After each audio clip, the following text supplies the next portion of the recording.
I live alone, so it's not uncommon that my brain plays tricks on me.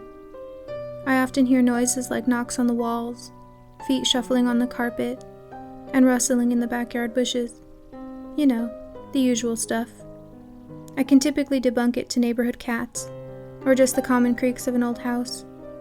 That is, until one night.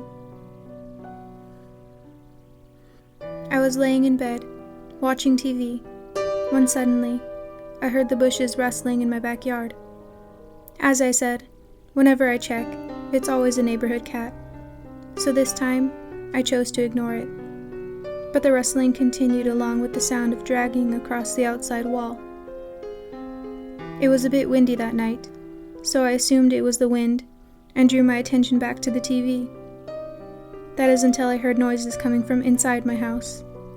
It wasn't the typical feet shuffling on the carpet, but rather things being knocked over and doors being creaked open and shut. Rather than be dumb and go see what it was, I immediately shut and locked my bedroom door. I then grabbed my phone and called 911. After I explained the situation to the operator, she informed me that she would send officers to my house to check on me. She told me to hide in the meantime, and that she would stay on the phone with me until the officers got to my house. The only place to hide in my room was the closet, so I crammed my way in there and tried to calm my breathing. That is until I heard a gentle tapping on my bedroom door.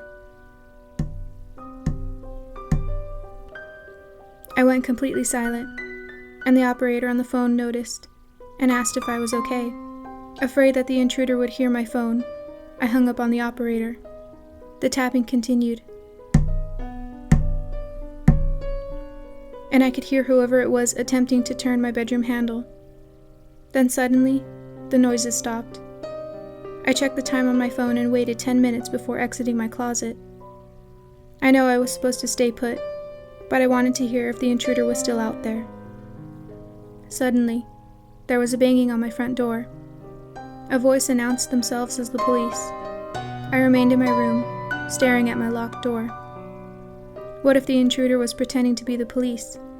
What if they had heard me call and this was their way of getting me to leave my room? I couldn't risk it. I remained frozen, standing in front of my door. Then suddenly I heard noises in the backyard again. The intruder probably heard the police and was attempting to escape through the backyard.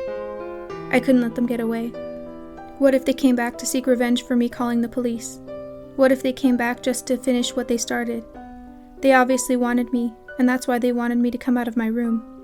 I had to do something. I grabbed my metal baseball bat from the side of my bed and ripped open the back door connecting my bedroom to the backyard.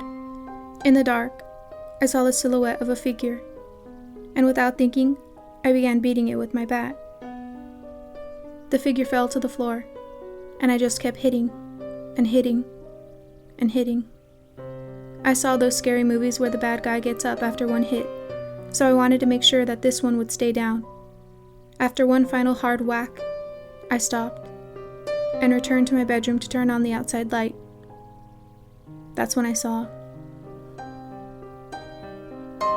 the baseball bat dents in my grass. There was nothing there. As I said, my brain plays tricks on me sometimes. Silly brain, you really got me this time.